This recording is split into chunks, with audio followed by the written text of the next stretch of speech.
Everyone, welcome to our YouTube channel let's study साथ साथ।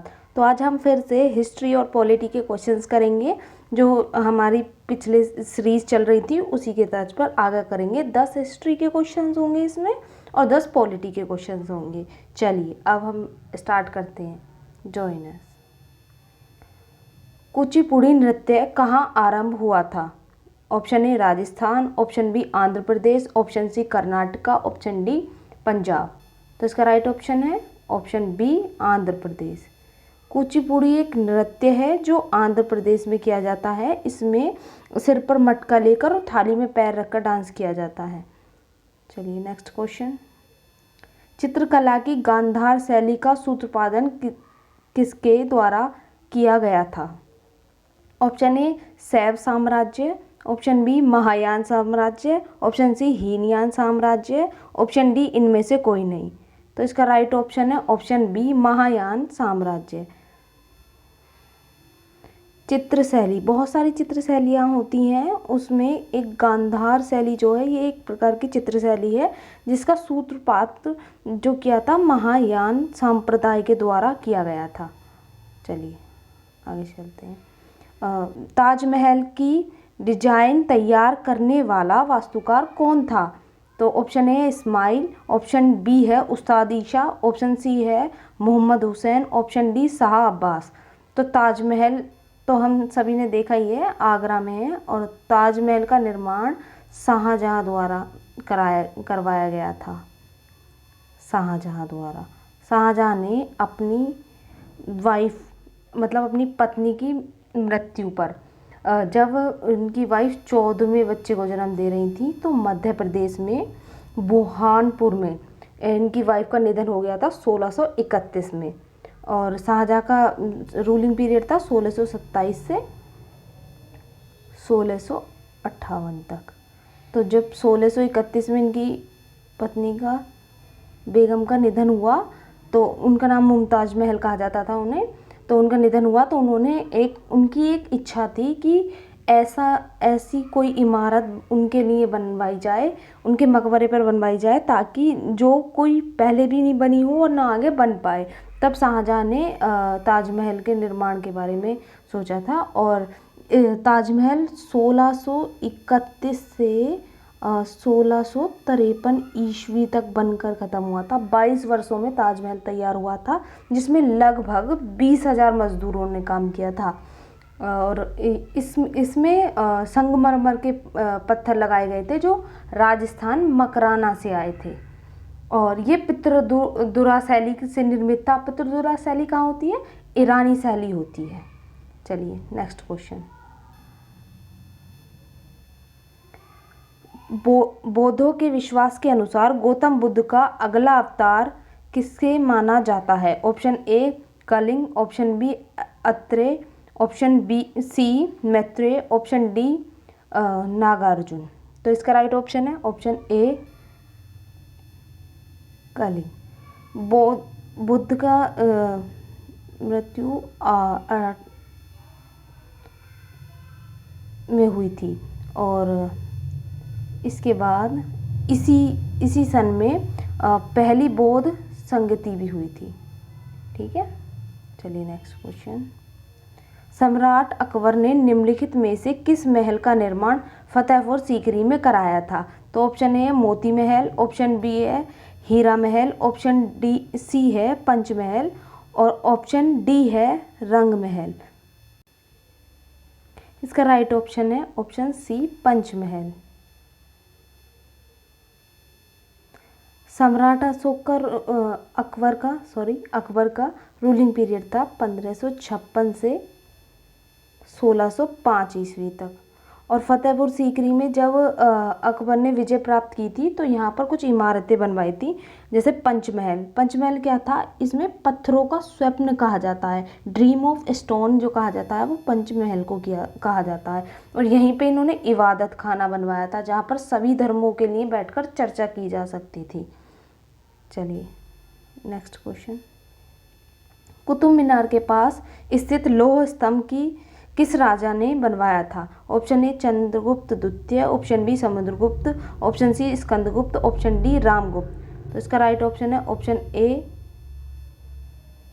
चंद्रगुप्त द्वितीय। कुतुब मीनार के पास एक लौह स्तंभ है जिसका निर्माण जो कराया था वो चंद्रगुप्त द्वितीय ने अपने शासनकाल में कराया था। चलिए नेक्स्ट क्वेश्चन, स्वामी दयानंद सरस्वती ने किस समाज की स्थापना की थी? ऑप्शन ए ब्रह्म समाज, option B Arya Samaj, option C प्रार्थना समाज, ऑप्शन डी दयानंद वैदिक समाज। तो इसका राइट ऑप्शन है ऑप्शन बी आर्य समाज। स्वामी दयानंद सरस्वती ने आर्य समाज की स्थापना की थी और राजा राम मोहन राय ने ब्रह्म समाज की स्थापना की थी। चलिए नेक्स्ट क्वेश्चन,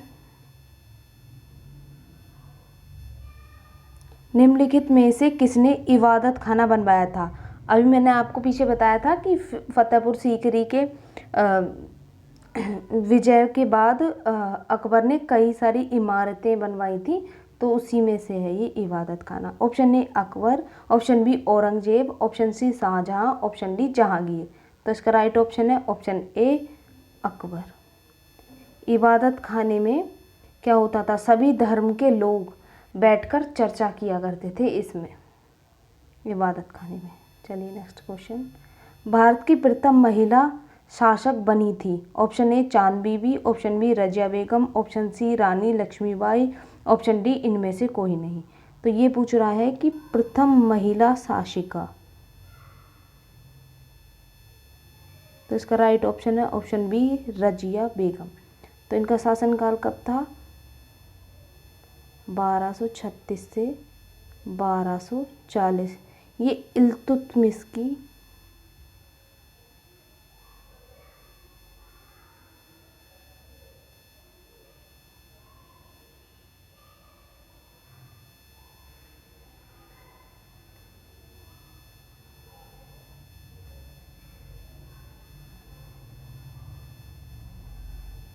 इल्तुतमिश की पुत्री थी और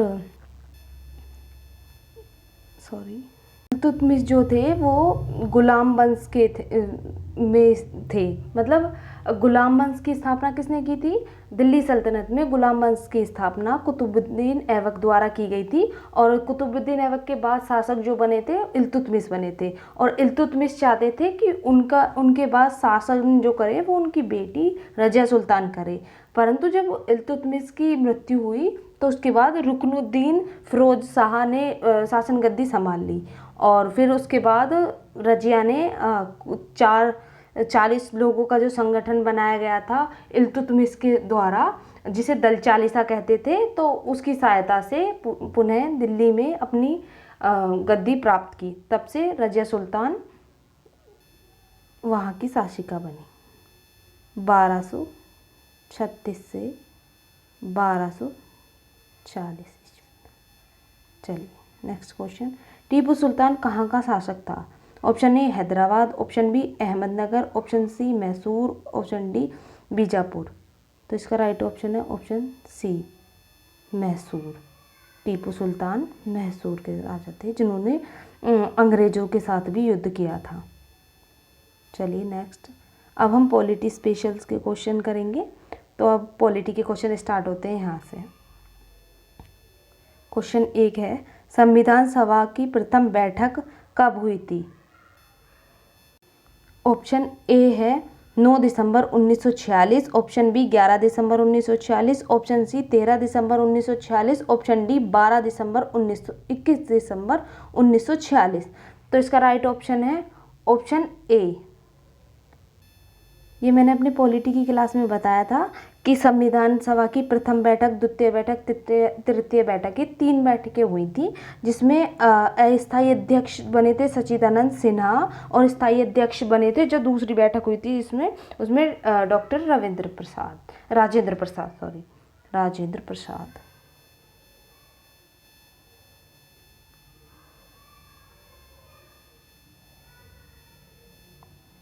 चलिए नेक्स्ट क्वेश्चन, संविधान सभा के अस्थायी अध्यक्ष के रूप में किसे नियुक्त किया गया था? Option A doctor BN Rao, option B है doctor Sachchidananda Sinha, option C doctor Bhimrao Ambedkar, option D doctor Rajendra Prasad. ये मैंने अभी बताया था आपको, अस्थायी अध्यक्ष 2 तरीके के अध्यक्ष हुए थे, जो पहली मीटिंग हुई थी 9 दिसंबर 1946, उसमें अस्थायी अध्यक्ष बनाए गए थे। किन्हें बनाया था? तो ऑप्शन बी सच्चिदानंद सिन्हा को अस्थायी अध्यक्ष बनाया गया था। फिर सेकंड मीटिंग में भी अध्यक्ष बनाए गए थे, जो हुई थी 11 दिसंबर 1946 में हुई थी सेकंड मीटिंग, जिसमें अध्यक्ष बनाए गए थे राजेंद्र प्रसाद को, डॉक्टर राजेंद्र प्रसाद को। चलिए नेक्स्ट क्वेश्चन। प्रारूप समिति के अध्यक्ष कौन थे? Option A BN Rao, option B JV Kripalani, option C Vallabh Bhai Patel, option D Bhimrao Ambedkar. तो इसका राइट ऑप्शन है ऑप्शन डी भीमराव अंबेडकर। प्रारूप समिति के अध्यक्ष थे भीमराव अंबेडकर और इसमें यह 7 सदस्यीय समिति थी। ये क्वेश्चन बहुत पूछा जाता है, ये मोस्ट इम्पोर्टेंट क्वेश्चन है। चलिए नेक्स्ट क्वेश्चन। संविधान सभा के स्थायी अध्यक्ष किन्हें बनाया गया था? Option A doctor Bhimrao Ambedkar, option B KM Munshi, option C doctor Rajendra Prasad, option D doctor Sachchidananda Sinha. तो मैंने भी बताया था स्थायी अध्यक्ष और अस्थायी अध्यक्ष। तो डॉक्टर राजेंद्र प्रसाद स्थायी अध्यक्ष बने थे जब सेकंड मीटिंग हुई थी 11 दिसंबर 1946 में सेकंड मीटिंग हुई थी। चलिए नेक्स्ट क्वेश्चन। संविधान सभा के अंतिम रूप से संविधान को पारित कर दिया था? ऑप्शन ए 26 जनवरी 1950, ऑप्शन बी 15 अगस्त 1947, ऑप्शन सी 2 अक्टूबर 1949, ऑप्शन डी है 26 नवंबर 1949। तो इसका राइट ऑप्शन है ऑप्शन डी 26 नवंबर 1949।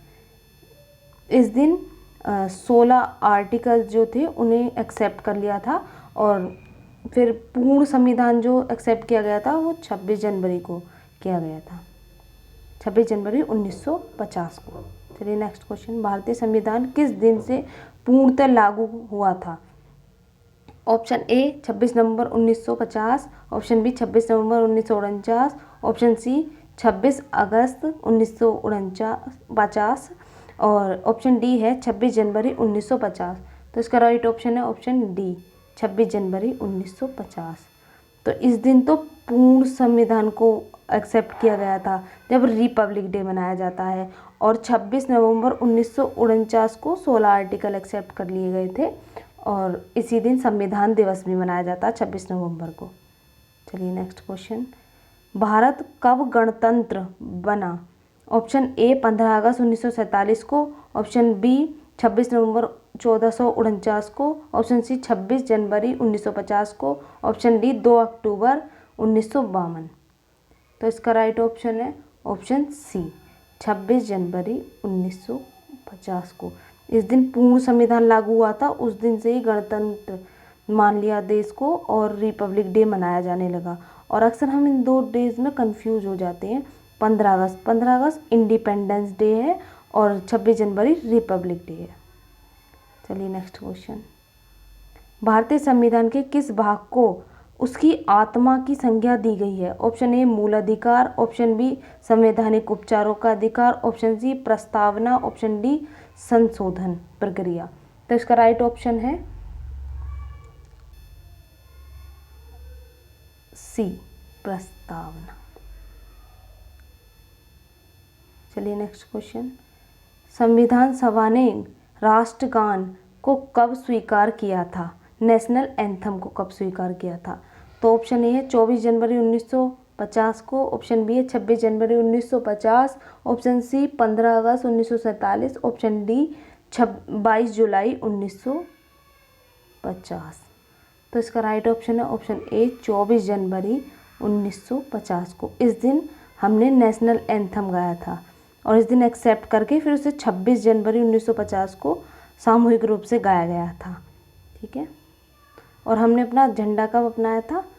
22 जुलाई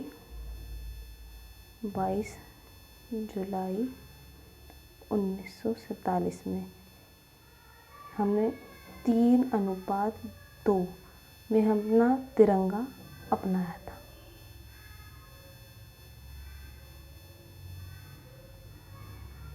चलिए नेक्स्ट क्वेश्चन। भारतीय नागरिकता को प्राप्त मूल अधिकार, नागरिकों को प्राप्त मूल अधिकारों की संख्या कितनी है? Option A 5, option B 6, option C 7, option D 8। तो इसका राइट ऑप्शन है ऑप्शन बी 6। पहले संविधान में मूल अधिकार जो थे वो 7 प्राप्त थे। इसमें संपत्ति का अधिकार भी था, पर उसमें 44वां संविधान संशोधन हुआ था 1978 में, जिसमें संपत्ति के अधिकार को आर्टिकल 300A में पहुंचा दिया। 31 से, आर्टिकल 31 से हटाकर, फंडामेंटल राइट में आर्टिकल 31 को हटाकर उसमें संपत्ति का अधिकार 300A में पहुंचा दिया था। चलिए, आज के लिए इतने ही क्वेश्चन थे। Thank you for watching. If you like it this video then please like, share and subscribe and join us. अगर आप चाहें तो हमें इंस्टाग्राम पे इस चैनल पर भी फॉलो कर सकते हैं। Thank you for watching.